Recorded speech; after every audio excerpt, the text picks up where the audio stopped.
Hello दोस्तों, मैं आपका दोस्त सूरज और आज हम सीखने वाले हैं कक्षा 8 का अध्याय 3 जिसका नाम है चतुर्भुजों को समझना। तो आज हम इस अध्याय में चतुर्भुजों को समझेंगे। इस अध्याय को शुरू करने से पहले इस अध्याय के इंपॉर्टेंट फैक्ट जानते हैं। इस अध्याय में इंपॉर्टेंट चीज क्या है जो आने वाली है। तो सबसे पहले इस चीज पढ़ने वाले हम। आप लोग जानते होंगे ये एक छोटा बच्चा होता है, एक छोटे बच्चे को हाथ में पेंसिल दे दी जाती है, पेन दे दी जाती है, तो वो कुछ इस प्रकार की आकृति बनाता रहता है, इस टाइप की आकृति वो बनाता रहता है।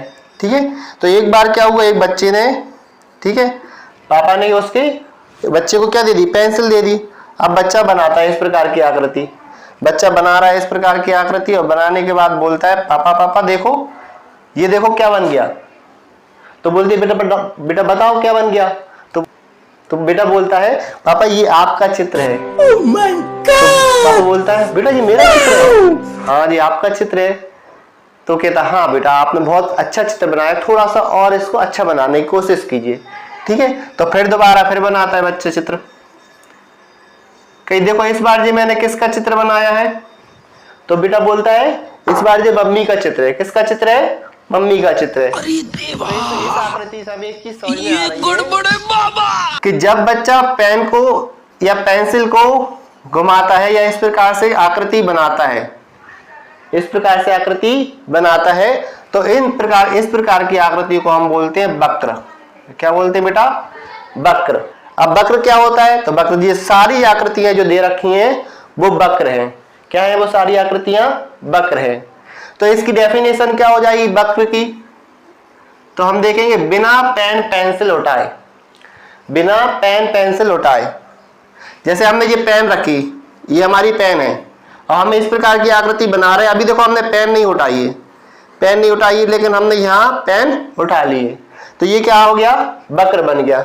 ऐसा भी बनाए जा सकते हैं वक्र। ये भी क्या है, एक वक्र है। क्या है, ये भी एक वक्र है। बिना पेन पेंसिल उठाए, बिना पेन पेंसिल उठाए आड़ी टेढ़ी सीधी जो रेखाएं या जो लाइन खींची जाती हैं वो कहलाती हैं वक्र। अब वक्र दो प्रकार के होते हैं। वक्र कितने प्रकार के होते हैं, दो। एक होता है खुला वक्र। कौन सा वक्र, खुला वक्र। खुला वक्र, खुला वक्र से तात्पर्य देखो हमने बगैर पेंसिल उठाए, बिना पेन पेंसिल या मार्कर उठाए, तो ये बन गया आपका खुला वक्र। इस टाइप से ही बना सकते हैं हम खुला वक्र को। ये भी क्या है, एक खुला वक्र है। दूसरा होता है बंद वक्र। बंद वक्र, बंद वक्र में तात्पर्य ये देखो, ये हमने क्या बना दिया आकृति, देखो अभी हमने मार्कर उठाया नहीं है, तो ये क्या बन गया आपका बंद वक्र बन गया। इस टाइप से भी हम बना सकते हैं बंद वक्र। ये भी क्या है, एक बंद वक्र है। ये भी क्या है, एक बंद वक्र है। अब आप सोच रहे हैं इसमें आपने पेन उठा ली, नहीं उठा रहे हम, देखो ये देखो अब तो नहीं उठाई। ये देखो ये भी क्या है, बंद वक्र है। ये हो गया पहला पॉइंट। अब इस दूसरा टॉपिक हमें सीखना है। इसमें दूसरे टॉपिक का नाम है इसमें बहुभुज। कौन सा भुज बेटा, बहुभुज। अब ये क्या होता है बहुभुज, बहुभुज तो रेखाखंडों से मिलकर बनी हुई बंद आकृति को बहुभुज कहते हैं। रेखाखंड, ये मार्कर एक रेखाखंड है, ये मार्कर एक रेखाखंड है। ठीक है, ये बोर्ड की पट्टी ये एक रेखाखंड है, ये भी पट्टी एक रेखाखंड है, पेन एक रेखाखंड है। इस प्रकार से जिसके दो अंत बिंदु होते हैं वो रेखाखंड कहलाता है। बहुभुज के 4 प्रकार होते हैं। कितने प्रकार होते हैं, 4। कितने होते हैं, 4। सबसे पहला है आपका उत्तल बहुभुज। उत्तल बहुभुज, कौन सा बहुभुज बेटा, उत्तल बहुभुज। नंबर 2 है आपका अवतल बहुभुज। अवतल बहुभुज, ये हो गया आपका अवतल बहुभुज। नंबर 3 इसमें है समबाहुभुज। समबाहुभुज, ये होगा समबाहुभुज। और लास्ट है आपका विषम बहुभुज। कौन सा बहुभुज, विषम बहुभुज। विषम बहुभुज, इसमें हमें सिर्फ 2 बहुभुजों को पढ़ना है। ठीक है, उत्तल बहुभुज और एक समबाहुभुज। वैसे तो चारों पढ़ना है बट इंपॉर्टेंट 2 हैं। अब जो बहुभुज उत्तल होते हैं उन विकर्णों का कोई भी भाग बहिर्भाग में स्थित नहीं होता, जबकि उसका उल्टा अवतल बहुभुज। तीसरा आता है समबाहुभुज। तीसरा कौन सा? बहुभुज। ऐसा बहुभुज जिसका प्रत्येक कोण और प्रत्येक भुजा समान होना चाहिए। कैसे होना चाहिए? बिल्कुल समान।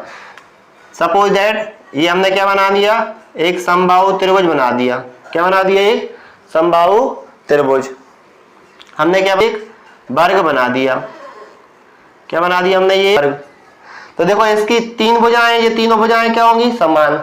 और वर्ग में भी 4 भुजाएं क्या होती हैं आपकी? समान। वर्ग में त्रिभुज में प्रत्येक कोण 60 डिग्री का होता है समबाहु त्रिभुज में, और वर्ग में प्रत्येक कोण कितने डिग्री का होता है? 90 डिग्री का होता है। कितने डिग्री का होता है? 90। इसी प्रकार पंचभुज में प्रत्येक कोण और प्रत्येक भुजा समान होगी। समषटभुज में प्रत्येक कोण और प्रत्येक भुजा समान होगी। तो चलिए इसकी डेफिनेशन हम बता देता हूं मैं आपके सामने कि ऐसा बहुभुज जिसका प्रत्येक कोण और प्रत्येक भुजा कैसी होना चाहिए? समान होना चाहिए। तो उसे हम क्या बोलते हैं? समबाहुभुज। जबकि इसका अपोजिट क्या हो जाएगा? वह बहुभुज जिसका प्रत्येक कोण और प्रत्येक भुजा असमान लंबाई के, असमान होते हैं, उसे विषम बहुभुज कहते हैं।